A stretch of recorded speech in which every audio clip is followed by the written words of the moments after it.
Bueno, pues vamos a explicar cómo se resuelve un circuito en serie, que sería básicamente calcular todos los voltajes e intensidades en cada componente del circuito.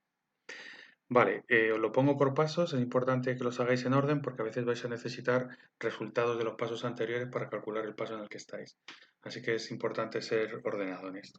Bien, lo primero que tenemos que hacer es calcular la resistencia equivalente. Vamos a decir siempre resistencia equivalente, no resistencia total, porque por ejemplo en serie sí coincide con la suma de las resistencias, pero en otras maneras de conectar los circuitos no.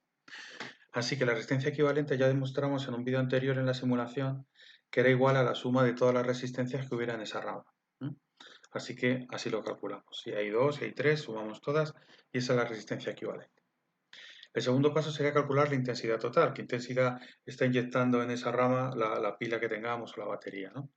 Entonces, para saber esa intensidad total, pues como ese circuito de varios componentes en serie es equivalente a un circuito con un solo componente, con una resistencia igual a la resistencia equivalente, podemos aplicar directamente la ley de Ohm.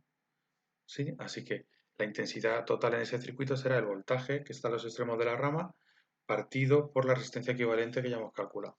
Así que tomamos el dato del paso anterior y ahí tendríamos la intensidad que entra en esa rama. ¿Sí? Ya hemos dicho varias veces que la intensidad que hay en una rama, la que entra es la misma que la que hay en cada componente y la misma que la que sale, porque eso es como un pasillo que está todo lleno de gente y si entra uno tiene que salir otro. Pero tenéis que ponerlo explícitamente en los problemas y si no os dirán que está mal o si lo usáis sin explicar que habéis usado esa norma, pues estará mal también porque te dirán, pues esto te lo has copiado de alguien o no me explicas por qué lo sabes, ¿no?